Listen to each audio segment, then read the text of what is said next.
Hello friend, मेरा नाम है समा। स्वागत है आपका हमारे यूट्यूब चैनल जीके ज्ञान गुरु ऑफिशियल पर। आज की इस वीडियो में हम होम साइंस के सेकंड पेपर मानव विकास सिद्धांत एवं वर्तमान प्रवृत्तियां के 14 लघु उत्तरीय प्रश्न के बारे में बात करेंगे।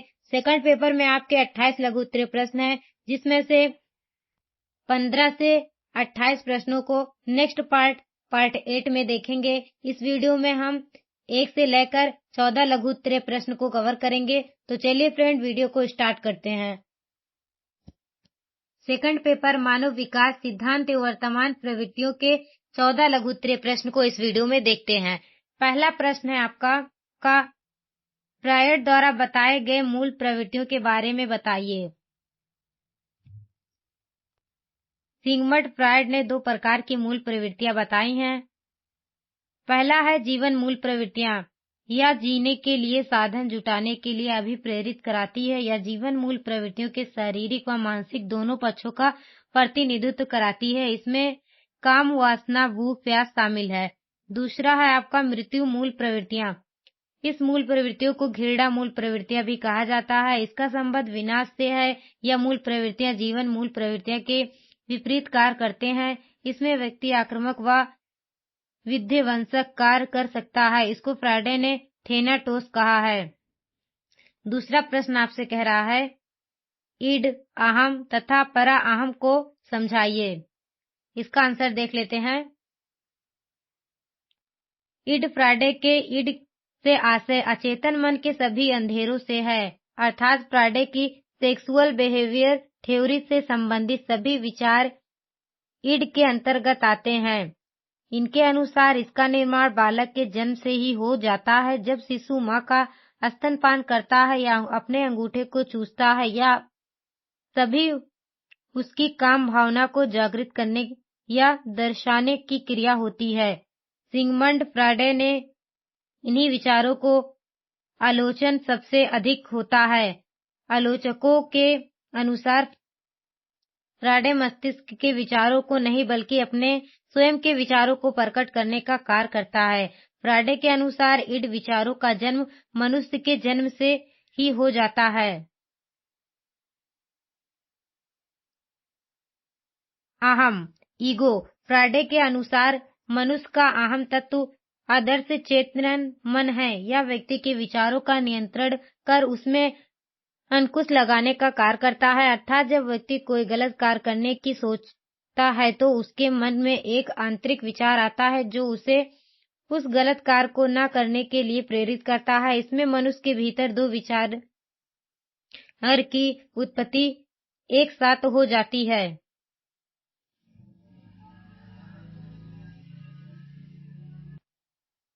यह व्यक्ति के विचारों का नियंत्रण कर उसमें अंकुश लगाने का कार्य करता है, अर्थात जब व्यक्ति कोई गलत कार्य करने की सोचता है तो उसके मन में एक आंतरिक विचार आता है जो उसे उस गलत कार्य को न करने के लिए प्रेरित करता है। इसमें मनुष्य के भीतर 2 विचारों की उत्पत्ति एक साथ हो जाता है, जिसे मानसिक द्वंद्व भी कहते हैं।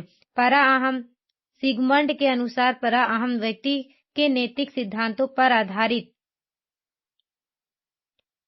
है, अर्थात इसमें चेतन मन के समस्त गुणों का समावेश होता है, जिसमें वह स्पष्ट और सही निर्णयों के चयन कर उसमें कार्य करता है। तीसरा प्रश्न है, एरिक्सन के मनोसामाजिक सिद्धांत के गुण या विशेषताएं बताइए। एरिक्सन के सिद्धांत के गुण। पहला है समाज व्यक्ति की भूमिका पर बल। एरिक्सन के व्यक्तित्व सिद्धांत की सबसे खूबसूरत बात यह है कि इन्होंने व्यक्तित्व के विकास एवं संगठन को स्वस्थ करने में सामाजिक कारकों एवं स्वयं व्यक्ति की भूमिका को समान रूप से स्वीकार किया है। दूसरा है किशोरों को महत्वपूर्ण स्थान। एरिकस ने मनोसामाजिक विकास की जो 8 अवस्थाएं बताई हैं, उसमें किशोरावस्था को अत्यंत महत्वपूर्ण स्थान दिया। एरिक्सन के अनुसार किशोरावस्था व्यक्ति के विकास की अत्यंत संवेदनशीलता अवस्था होती है। इस दौरान अनेक महत्वपूर्ण शारीरिक, मानसिक एवं भावनात्मक परिवर्तन होते हैं, जबकि फ्रायड ने अपने मनोविश्लेषणात्मक सिद्धांत में इस अवस्था को अपेक्षाकृत कम महत्व दिया है। तीसरा है आशावादी दृष्टिकोण। एरिक्सन के व्यक्तित्व व्यक्तित्व सिद्धांत की एक अत्यंत महत्वपूर्ण विशेषता यह है कि इनके सिद्धांत में आशावादी दृष्टिकोण की झलक मिलती है। एरिक्सन का मानना है कि प्रत्येक अवस्था में व्यक्ति की कुछ कमियां एवं सामर्थ्य होता है। अतः व्यक्ति यदि एक अवस्था में असफल हो गया तो इसका आशय यह नहीं है कि वह दूसरी अवस्था में भी असफल ही होगा, क्योंकि खामियों के साथ साथ समर्थन भी विद्यमान है जो प्राणी को निरंतर आगे बढ़ने के लिए प्रेरित करती है। चौथा है जन्म से लेकर मृत्यु तक की मनोसामाजिक घटनाओं को शामिल करना। एरिक्सन ने अपने सिद्धांत में व्यक्तित्व के विकास एवं समन्वय को व्याख्या करने में व्यक्ति के जन्म से लेकर मृत्यु तक की मानव सामाजिक घटनाओं को शामिल किया है, जो इससे अन्य सिद्धांतों से अधिक विशिष्ट बना देते हैं। चौथा प्रश्न आपसे कह रहा है, अधिगम से आप क्या समझते हैं? अधिगम का महत्व बताइए।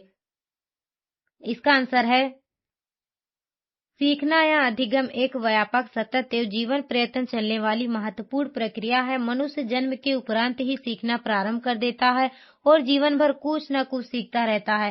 धीरे धीरे वह अपने को वातावरण से समायोजित करने का प्रयत्न करता है। इस समायोजन के दौरान वह अपने अनुभव से अधिक लाभ उठाने का प्रयास करता है। इस प्रक्रिया को मनोविज्ञान में सीखना कहते हैं।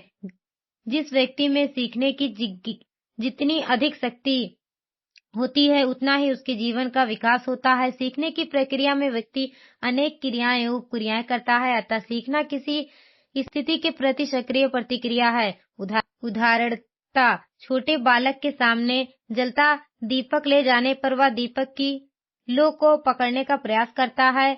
इस प्रयास में उसका हाथ जलने लगता है, वह हाथ को पीछे खींच लेता है। पुनः जब कभी उसके सामने दीपक लाया जाता है तो वह अपने पूर्व अनुभव के आधार पर लो पकड़ने के लिए हाथ नहीं बढ़ाता है, वरन उससे दूर हो जाता है। इसी विचार को स्थिति के प्रति प्रक्रिया करना कहते हैं। दूसरे शब्दों में कह सकते हैं कि अनुभव के आधार पर बालक के स्वाभाविक व्यवहार में परिवर्तन हो जाता है। अधिगम का सर्वोत्तम सोपान अभिप्रेरणा है। वुडवर्थ के अनुसार सीखना विकास की प्रक्रिया है। वुडवर्थ ने अपने अनुसार बताया है कि सीखना जो होता है वो विकास की प्रक्रिया होती है। B.F. सिकनर के अनुसार सीखना व्यवहार में उत्तरोत्तर सामंजस्य की प्रक्रिया है। J.P. गिलफर्ड के अनुसार व्यवहार के कारण व्यवहार में परिवर्तन ही सीखना है। काल्विन के अनुसार पहले से निर्मित व्यवहार में अनुभव द्वारा हुए परिवर्तन को अधिगम कहते हैं। क्रो एंड क्रो के अनुसार सीखना एवं ज्ञान अभिवृत्तियों का अर्जन है। उपयुक्त परिभाषाओं से स्पष्ट होता है कि सीखने के कारण व्यक्ति के व्यवहार में परिवर्तन आता है। व्यवहार में यह परिवर्तन बाह्य एवं आंतरिक दोनों ही प्रकार का हो सकता है। अतः सीखना एक प्रक्रिया है जिसमें अनुभव एवं प्रशिक्षण द्वारा व्यवहार में स्थायी या अस्थायी परिवर्तन दिखाई देता है। अधिगम का महत्व। अधिगम को शिक्षा के समान माना जाता है, लेकिन यह वास्तव में जीवन में प्राप्त अधिगम अनुभव का एक भाग होता है। अधिगम के महत्व को निम्न प्रकार समझा जा सकता है। पहला है अधिगम आवश्यक है। अधिगम पृथ्वी पर उपस्थित सभी प्राणियों के लिए आवश्यक है और अधिगम के बिना एक जीवन आदमी किसी काम की ही नहीं होती। कोई भी व्यक्ति जो अपने वातावरण को भी नहीं समझता वह मृत व्यक्ति के समान है। कल्पना करो कि कोई प्राणी जन्म लेता है और खुली हवा में सांस लेना नहीं सीखता तो वह किसी भी समय मर सकता है। दूसरा है अधिगम वृद्धि एवं विकास में सहायक। परिपक्वता और अधिगम में अंत क्रिया के परिणाम स्वरूप ही हमारे व्यक्तित्व के सभी पक्षों, भौतिक पक्ष, गामक पक्ष, संज्ञात्मक पक्ष, सामाजिक पक्ष, संवेगात्मक पक्ष आदि सभी का विकास होता है। परिपक्वता से हमारे शरीर का विकास होता है, परंतु अधिगम एक अर्जित व्यवहार होने के नाते इच्छित दिशा और दशा प्रदान कराता है। तीसरा प्रश्न है अधिगम जीवन की आवश्यकताओं को समझने में सहायक। अधिगम हमें जीवन की आधारभूत आवश्यकताओं का बोध कराने में सहायता कराता है और हमें ऐसे तरीके सिखाता है जिससे हम उन्हें प्राप्त कर सके, उन पर अधिपत्य कर सके। एक व्यक्ति से जीवन भर हाथ से पकड़कर कार्य नहीं करवाया जा सकता। जैसे जैसे वह बड़ा होता है उसे यह सीखने की आवश्यकता होती है कि खाना कैसे खाना है और इसके पश्चात उसे अपना भोजन कैसे बनाना है। चौथा है अधिगम नए वातावरण से अनुकूलन करने में सहायक। अधिगम से हम जैसे जैसे वातावरण में परिवर्तन होते हैं उसके सापेक्ष परिवर्तित होने में सहायता कराता है। उदाहरण के लिए हम देख सकते हैं कि मरुस्थलों में भी लोगों ने वातावरण के अनुसार अपनी जीवन शैली को परिवर्तित किया है, न कि केवल उच्च या कम तापमान के अनुसार, अपितु नए लोगों, नए स्थान, नई नौकरी तथा नवीन संबंधों के अनुसार भी हमें स्वयं समायोजित कराना पड़ता है। इसमें केवल अधिगम ही हमारी सहायता कर सकता है। पांचवा है अधिगम अधिक कुशल बनाने में सहायक। अधिगम अधिक कुशल बनाने में तथा ऊंचा स्थान प्राप्त कराने में सहायता कराता है। यदि आप किसी भी व्यक्ति की योग्यताओं का सार पढ़ते हो तो उसके कार्य होने की जानकारी प्राप्त करते हो, क्योंकि यही सूचना आपको उसके निगम की स्थिति की जानकारी प्रदान कराती है। इसके पीछे यही मान्यता है कि जितना समय आपने कुछ करने के लिए खर्च किया है, उसने आपके अधिगम को बढ़ावा दिया है। अधिगम गहन ज्ञान प्रदान कराने में सहायक। अधिगम किसी भी विषय के बारे में गहन ज्ञान प्रदान कराने में सहायक होता है, जो हम किताबी शिक्षा से प्राप्त नहीं कर सकते। हमें याद रखना चाहिए कि इतिहास में अधिकतर प्रसिद्ध व्यक्ति शिक्षित नहीं थे, परंतु उन्हें अपने कार्य व्यापक का पूर्ण ज्ञान था। इसके पीछे प्रमुख कारण था उनका अधिगम, न कि शिक्षा। हम किसी भी व्यक्ति के बारे में अधिगम कैसे प्राप्त करते हैं? हमें सामान्य व्यक्ति से एक नेता की स्थिति में पहुंचा सकता है। सातवां है अधिगम योग्यता को बढ़ाता है। अधिगम प्राप्त करने की हमें योग्यता तथा इच्छा ही इस बात का निश्चय कराती है कि हम अपने जीवन में क्या करेंगे तथा हमें कितनी सफलता मिलेगी। अपने दिन प्रतिदिन के कार्यों की पूर्ति के लिए हमें संप्रत्य लोगों तथा परिस्थितियों के अधिगम का प्रयोग करना पड़ता है। आठवां प्रश्न है अधिगम अच्छे व्यक्ति बनने में सहायक। जब तक हम अनुभव तथा शिक्षा प्राप्त नहीं कर लेते, अधिगम संपूर्ण नहीं हो सकता। इनमें से किसी एक की भी कमी दूसरे के प्रयोग को नकार देती है। हम नागरिक के कर्तव्य तथा अधिकारों का ज्ञान विद्यालय में प्राप्त करते हैं, परंतु अच्छी नैतिकता तथा व्यवहार अनुभव प्राप्त करने के पश्चात किया जाता है। जब तक हमारे पास यह सब नहीं होगा, तब तक हम अपने व्यक्ति के रूप में विकसित नहीं हो सकते। पांचवा प्रश्न है सामाजिक अधिगमवाद का महत्व बताइए। इसमें सामाजिक अधिगमवाद का महत्व बताना है। सामाजिक अधिगमवाद का महत्व। पहला है बच्चों के व्यक्तित्व विकास में सबसे महत्वपूर्ण सिद्धांत सामाजिक अधिगमवाद है। दूसरा, यदि बच्चे के सामने अच्छे गुणों वाले व्यवहार को प्रदर्शित किया जाता है तो उससे बालक में वांछित गुणों का विकास किया जा सकता है। तीसरा है सामाजिक अधिगम का आधार अनुकरण है, अतः बच्चों के सामने आदर्श मॉडल प्रस्तुत करना चाहिए। बच्चों के सामने बुरे व्यवहार और अनैतिक मॉडल से बचना चाहिए। चौथा है विद्यार्थी अवलोकन के द्वारा आसानी से एक अच्छी तरह से सीखते हैं, इसीलिए छोटी कक्षाओं में व्याख्यान विधि की जगह प्रदर्शन विधि का प्रयोग कराना चाहिए।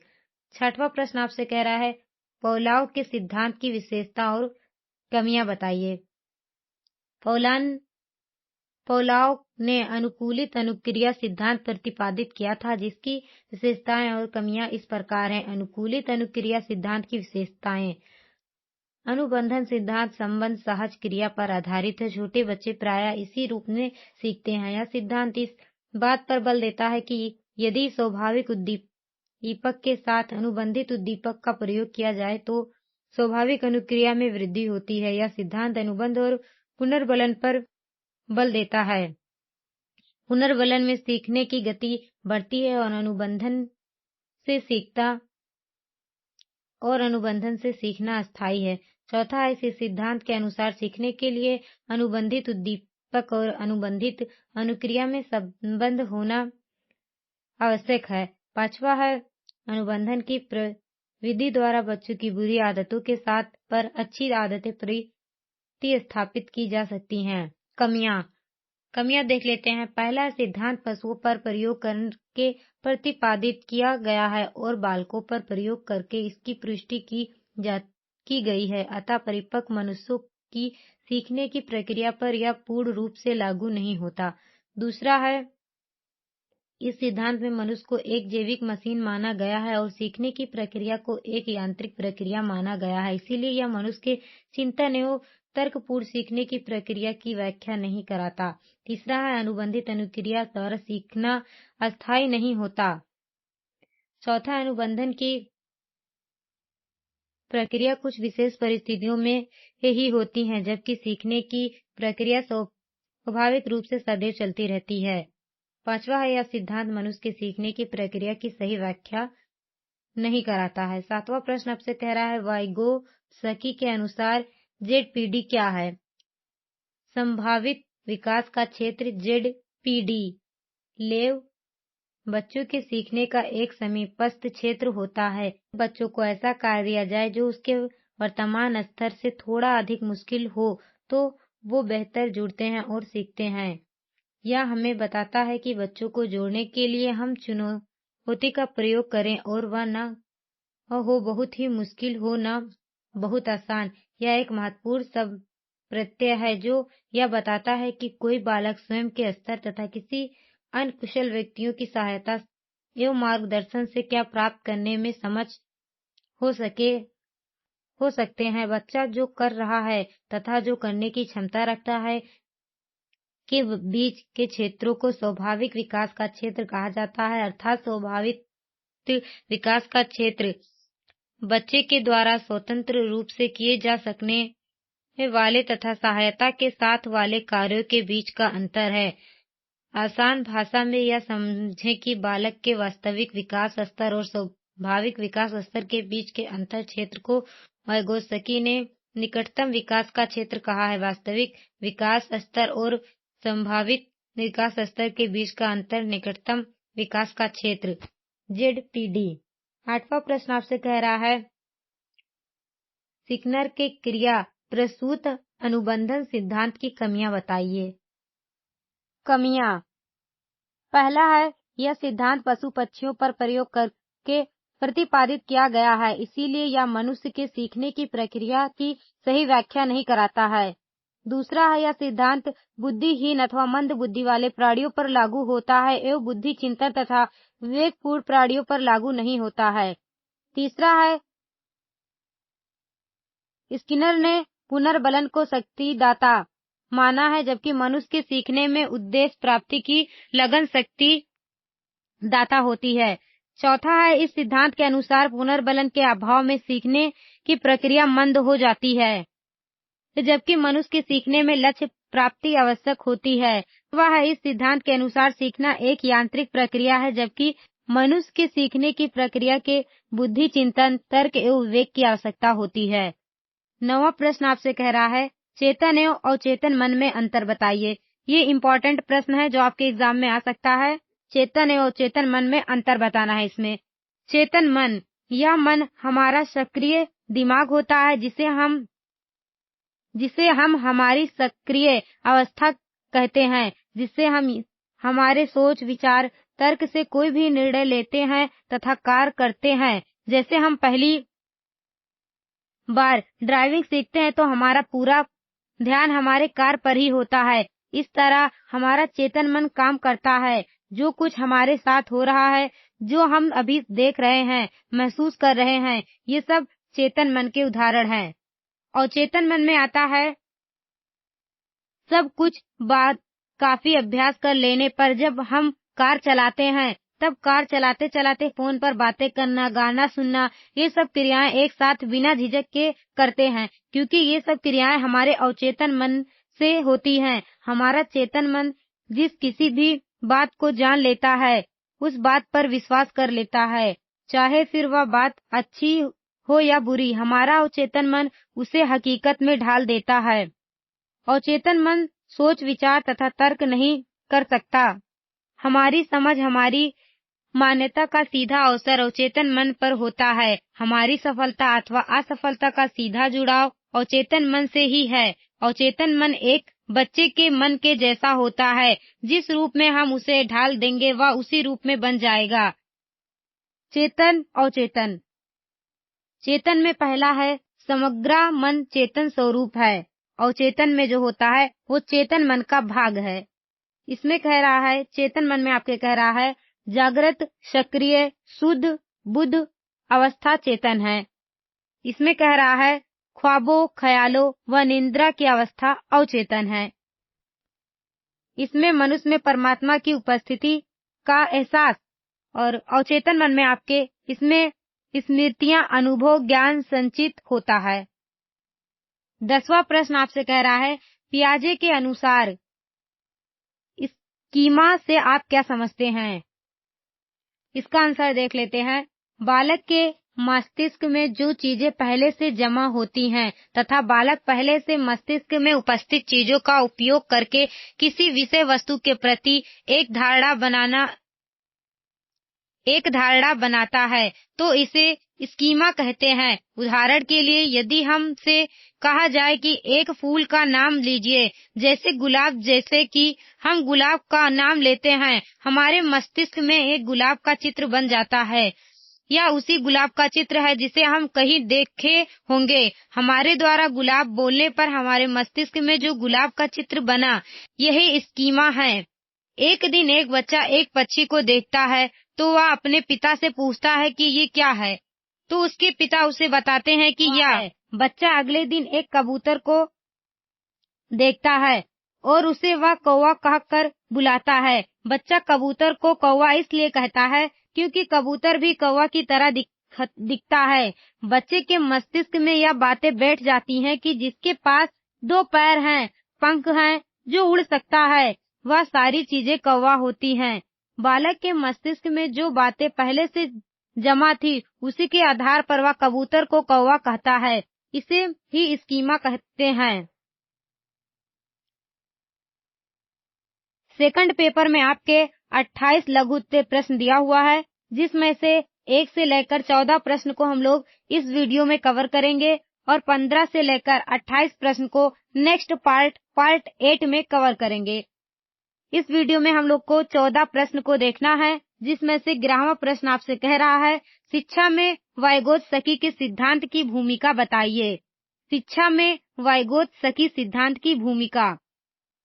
शिक्षा के क्षेत्र में इस सिद्धांत का अहम योगदान है। इस सिद्धांत का उपयोग वर्तमान शिक्षा प्रणाली में छात्रों को अधिगम करवाने हेतु किया जाता है। यह अध्यापक को यह विश्वास दिलाता है कि उसके द्वारा छात्रों का उत्तम तरीके से संज्ञानात्मक विकास किया जा सकता है। यह किसी जटिल प्रकरण को सरल बनाने एवं शिक्षण प्रक्रिया को प्रभावशाली बनाने हेतु अत्यंत लाभदायक है। वाइगोत्स्की का यह सिद्धांत बालक को समाज और संस्कृति से जोड़ने का कार्य करता है, जो छात्र के नैतिक मूल्यों का विकास करने में सहायक है। वाइगोत्स्की का सामाजिक सांस्कृतिक सिद्धांत अधिगम के सिद्धांत का एक महत्वपूर्ण भाग है। यह छात्रों के विकास में समाज और संस्कृति की भूमिका को दर्शाने का कार्य करता है। यह छात्रों के संज्ञानात्मक विकास हेतु समाज द्वारा प्राप्त मार्गदर्शन एवं दिशा निर्देशों का महत्वपूर्ण स्थान देता है। 12वां प्रश्न आपसे कह रहा है स्कीमा के प्रकार बताइए। यहाँ पे आपको स्कीमा के प्रकार बताने हैं। स्कीमा के 4 मुख्य प्रकार हैं। चलिए देख लेते हैं कि 4 प्रकार कौन कौन से हैं। पहला जो होता है वो होता है व्यक्ति स्कीमा। विशिष्ट व्यक्तियों पर केंद्रित है। उदाहरण के लिए मित्र के लिए हमारी स्कीमा में उसकी शकल, सूरत, उसके व्यवहार, उसके व्यक्तित्व और उसकी प्राथमिकताओं के बारे में जानकारी शामिल हो सकती है। दूसरा है सामाजिक स्कीमा। में सामान्य ज्ञान शामिल होता है कि लोग कुछ सामाजिक स्थितियों में कैसे व्यवहार करते हैं। तीसरा है स्व स्कीमा, हमारे बारे में ज्ञान पर केंद्रित है। इसमें हम अपने वर्तमान स्व के बारे में जो कुछ जानते हैं, उसके साथ साथ अपने आदर्श या भविष्य के स्व के बारे में विचार भी शामिल हो सकते हैं। चौथा प्रश्न है इवेंट स्कीमा, व्यवहार के पैटर्न पर केंद्रित होते हैं। इसका घटनाओं के लिए पालन किया जाना चाहिए या एक स्क्रिप्ट की तरह काम करता है, जो हमें बताता है कि हमको क्या करना चाहिए, हमें कैसे कार्य करना चाहिए और किसी विशेष स्थिति में क्या करना चाहिए। 13वां प्रश्न आपसे कह रहा है ब्रोनफेनब्रेनर के माइक्रो सिस्टम के बारे में बताइए। इसमें हम लोग को ब्रोनफेनब्रेनर के माइक्रो सिस्टम के बारे में बताना है। तो चलिए हम लोग इसका आंसर देखते हैं। माइक्रो सिस्टम ब्रोन-फेन-ब्रेन माइक्रोसिस्टम ब्रोन-फेन-ब्रेनर के सिद्धांत का पहला स्तर है और वह चीजें हैं जिसका बच्चे के साथ उसके तत्काल वातावरण में सीधा संपर्क होता है। इसमें बच्चे के सबसे तात्कालिक रिश्ते और वातावरण शामिल हैं। उदाहरण के लिए एक बच्चे के माता-पिता, भाई-बहन, सहपाठी, शिक्षक और पड़ोसी उसके माइक्रोसिस्टम का हिस्सा होंगे। माइक्रोसिस्टम में रिश्ते दिव्य दिशात्मक होते हैं, जिसका अर्थ है कि अन्य लोग अपने वातावरण में बच्चे को प्रभावित कर सकते हैं और अन्य लोगों की मान्यताओं और कार्यों को बदल सकते हैं। इन लोगों और वातावरण के साथ बच्चे की बातचीत सीधे विकास पर प्रभाव डालती है। 14 प्रश्न आपसे कह रहा है, ये लास्ट प्रश्न है आपका 14 प्रश्न। ब्रोन-फेन-ब्रेनर के सिद्धांत का शैक्षणिक उपयोग बताइए। इसमें हम लोग को ब्रोन-फेन-ब्रेनर के सिद्धांत का शैक्षणिक उपयोग बताना है। शैक्षणिक उपयोग जो है, पहला है ब्रोन-फेन-ब्रेनर ने बच्चे के विकास में स्कूल, परिवार, समाज, संस्कृति और अनेक पहलुओं का महत्व दिया है। अतः बालक के व्यवहार से संबंधित जानकारी को ठीक से प्राप्त करने के लिए शिक्षक को चाहिए कि वह इस सबसे समय-समय पर संपर्क करता रहे। दूसरा आपसे कह रहा है, विभिन्न सामाजिक तंत्रों तथा अभिकरणों का बालक के शैक्षिक क्रियाकलापों में योगदान रहता है। अतः सब तंत्रों में इस प्रकार से क्रियाएं होती चाहिए ताकि बालकों को इसके साथ समायोजन करने में सुविधा हो सके। तीसरा है, शिक्षक को बालक के परिवार, सांस्कृतिक, सामाजिक, आर्थिक स्तर, धार्मिक मूल्यों, रीति रिवाजों आदि की पूर्ण जानकारी होनी चाहिए, क्योंकि बालक के चाहुमुखी विकास में इस सब का विशेष योगदान रहता है। आज की इस वीडियो में हम लोगों ने होम साइंस के सेकंड पेपर मानव विकास सिद्धांत एवं वर्तमान प्रवृत्तियों के 1 से लेकर 14 लघु उत्तरीय प्रश्न को कवर किया है। आशा करती हूँ कि ये वीडियो आपको पसंद आया होगा। अगर ये वीडियो आपको पसंद आया है तो हमारे चैनल को लाइक करें, सब्सक्राइब करें और अपने दोस्तों के साथ शेयर करें। मिलते हैं नेक्स्ट वीडियो में, तब तक के लिए धन्यवाद।